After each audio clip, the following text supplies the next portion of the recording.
Please state your name for the record. Millie Joan Ferguson. All right, you may proceed. Go ahead, Ms. Ferguson. Thank you. I'm Millie. I'm Timothy's youngest older sister. I'm 2 years older than him. I like to say I don't regret things in my life, that every mistake I've made has made me who I am today, but when Timothy died, I couldn't stop regretting. I regret not hugging him more and teasing him so much instead of telling him that I loved him every once in a while. I regret not putting aside my differences with Shanda and Paul just to check in on him. I regret not dancing with him the last time I saw him at our brother's wedding.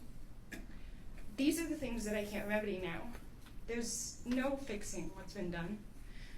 No way to redo it all over again, and that's my regret. That I couldn't protect him when he needed me most. Timothy was so smart. He could take anything apart with any tools, or none at all. He had trouble focusing, but when he did, he was just as smart as the rest of his class. He made people angry, yes, but then he would look at you with those big baby blue eyes, and you could never stay mad at him. I'm here today for him, because I was asked to speak for him, because the victim of this crime can't speak for himself. I knew him his whole life. I held him the day he was born, and I continued to try to hold his hand as long as he was by my side. I want the woman who killed my little brother to face the highest punishment possible. I want her detained for the rest of her life so she can't hurt anyone else. And I want the world to know that Timothy was wanted, if not by her, then by me.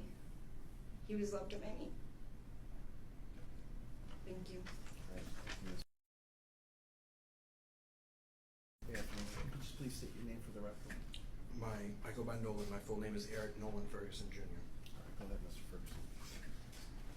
I am Timothy's oldest brother, and unfortunately the oldest child of Shanda Vaner Ark.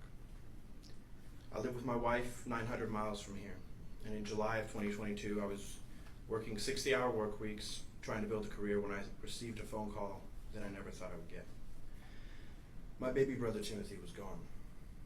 For 2 days I reeled with no explanation until I was informed that our own mother was in jail for his murder. Somehow, making an entirely unexpected and deeply awful situation worse. I thought that things were different than when I was younger. I thought my mother had changed for the better. Not one day has been easier since then. My wife has to watch helplessly as I struggle, day in and day out, wondering how none of us knew what was going on, wondering if I told Tim I loved him enough times for him to remember, up until the very end. I'm surrounded by people who love me and care about me, but not a single person besides my sisters who understand how hard it is. Timothy wasn't surrounded by people who loved him when he died, and if I had known that, nothing could have stopped me from rescuing him and holding him in my arms and telling him I love him, that his big brother's got him, just like I did the day he was born. But because of Shanda Vaner Ark's actions, I instead got to cradle the bag of his ashes in my arms. I will always love Timothy like I always have, and it kills me to think about him. But I know he loved even his abuser and killer up until the very end, because unlike me, that's all he was capable of, love. So now I turn to the justice system in hopes that in addition to serving the maximum penalty, that there will be no appeals or second chances. If I can't have my brother back, she shouldn't have her freedom back. The life of one sweet little blue-eyed boy is not equivalent to that of a murderer. Thank you, Mr. Ferguson.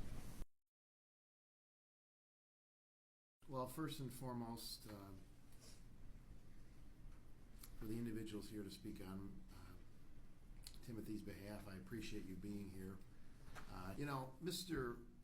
Johnson makes the same argument today that he made at the trial, that this was just negligence. She was trying to be a good parent, and she just didn't realize that Timothy was in such a horrible condition. And I found myself, especially during closing argument, quite frankly, finding myself almost believing that. And afterwards, after the trial, I sat in my car trying to understand.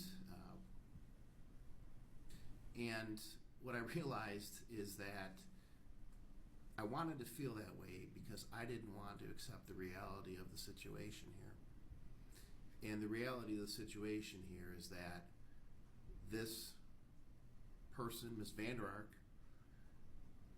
you intentionally engaged in these acts. This wasn't negligence. And I think Mr. Johnson's correct. I don't believe there was an intent to kill here, because you would have lost the very thing that you wanted to torture. Without him, you have no one to torture, except maybe the younger children. So I don't believe you intended to kill him. I think you intended to continue on torturing him for as long as you possibly could. The why, I don't know. And I really thought about this, and I looked over my notes from the trial, demonstrate that this wasn't negligence. I read through every single text message of the exhibit, 2,000 plus pages, to try to understand what the heck was going through your mind. And what became entirely clear to me is that you knew exactly what you were doing. Immediately can't wrap my mind up. I'm trying now for this entire case to wrap my mind around about how somebody could do something so horrific, not only to another human being, but to their own child. It's torture. You tortured this child. This wasn't punishment. This wasn't trying to curb his behavior. You tortured him. You monitored him obsessively. You was bred with hot sauce, wall sits, up and down the stairs, sleep deprivation, ice baths, making him puke up food, monitoring his bathroom time, giving him 60 seconds in the bathroom if he went to urinated, or 5 minutes if he had a bowel movement. You made him sleep in the closet. You threatened to make him sleep in the garage. You put Tabasco directly in his mouth. You made him put his hands over the head. Made him work in the garage with no pants. And there's two other things that didn't come out in the trial that were in the messages. One, that there was talk of blindfolding him, depriving him of his physical sight as a punishment. And the last thing that struck me is just absolutely horrific in terms of your thinking. There was mentioning of giving him salt water as a punishment. I didn't allow pictures to be shown in open court of Timothy as he was when he died, because I didn't want people to remember him like that. Of all the things you took away from him, one thing I didn't want you to take away from him was at least some shred of dignity. There's no way to right this wrong except impose the sentence that I'm choosing not to remember your son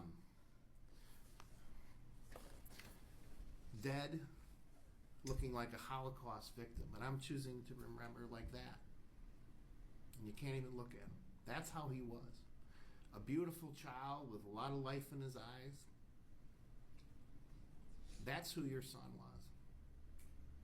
And you took that from him. Mr. Johnson's right. There is something broken in you. I don't know what that is, but it doesn't negate what you did here. I'm not going to let you hide in the darkness anymore. People know what you are now. They know what you did. Timothy won. I can't even imagine if you had been able to resuscitate him. He'd be still suffering. So if there's any thing I'm grateful for, would be that he finally passed away so you couldn't continue to torture him like you did. It's a sentence of the court. First as to count 2, child abuse in the first degree. Court sentences you 50 years to 100 years in prison. As to count 1,